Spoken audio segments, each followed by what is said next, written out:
Madame Duflot. Oui, je suis embarrassée quand même par la tonalité de la discussion parce qu'il se trouve que j'ai un souvenir très aigu des débats qui ont abouti au vote de la disposition que cet article souhaite remettre en cause. Premièrement. Deuxièmement, pour tout vous dire, je pensais sans doute vivre cela un jour, en espérant que ça n'arrive pas, mais pas avant le mois de juin 2017. Parce que de quoi nous parlons? De quoi nous parlons? Nous parlons de la limitation de la vente à la découpe. Est-ce qu'on parle de freiner les investisseurs? Non. La seule chose que ces dispositions ont essayé de faire, c'est exactement ce qu'a dit M. Savary, c'est de la rentabilité maximum à très court terme. Et donc, effectivement, le maintien de certains locataires en place fait simplement baisser la rentabilité. Il ne s'agit absolument pas d'investir dans le logement, il s'agit d'opérations dont certains en l'ont fait en plus avec une inhumanité que chacun connaît, qui consiste à acheter des logements qui ne sont pas divisés en copropriété, à simplement diviser en lots de copropriété. C'est la seule plus-value et la seule activité, c'est-à-dire de l'emploi donné à un avocat qui fait le règlement de copropriété, puis de revendre. Et au géomètre, effectivement. C'est la seule chose. C'est la seule plus-value, c'est la seule activité, c'est la seule réalité économique qui existe au moment d'une vente à la découpe. L'autre versant, c'est la fragilisation extrême de tous les locataires en place. C'est-à-dire le départ de l'endroit où on vit, parfois depuis des années, dans lequel on a emménagé avec le choix souvent d'emménager dans un logement détenu par un propriétaire institutionnel en pensant qu'on pourrait y rester longtemps. Donc je suis très heurtée par ce que j'entends.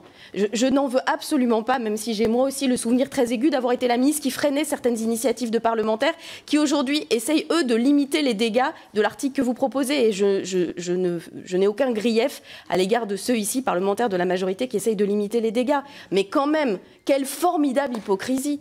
Quelle formidable hypocrisie! On peut avoir le débat sur le logement intermédiaire, mais pas sur la vente à la découpe. Enfin, la vente à la découpe, c'est de la rentabilité de barbouze. On achète un immeuble, comme l'a très bien décrit Madame Mastier, on fait aucun travaux et on revend avec une marge énorme, simplement en divisant en lots de copropriété. Il n'y a pas un investissement supérieur que ça. C'est vraiment le minimum que l'on puisse imaginer. Et par ailleurs, je termine, il s'agit d'immeubles existants.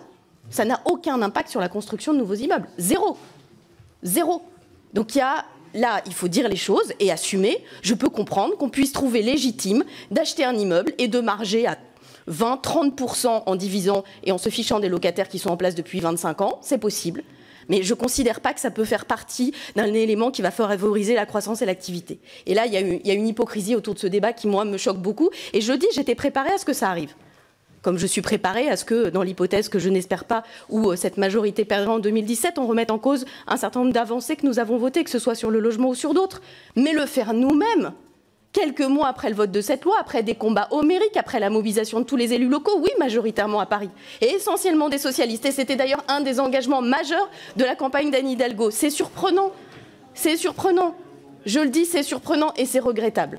Voilà, donc c'est sûrement pour quelques intérêts bien compris, c'est certain. Mais pas une seconde on peut dire que ça va favoriser la construction d'un logement.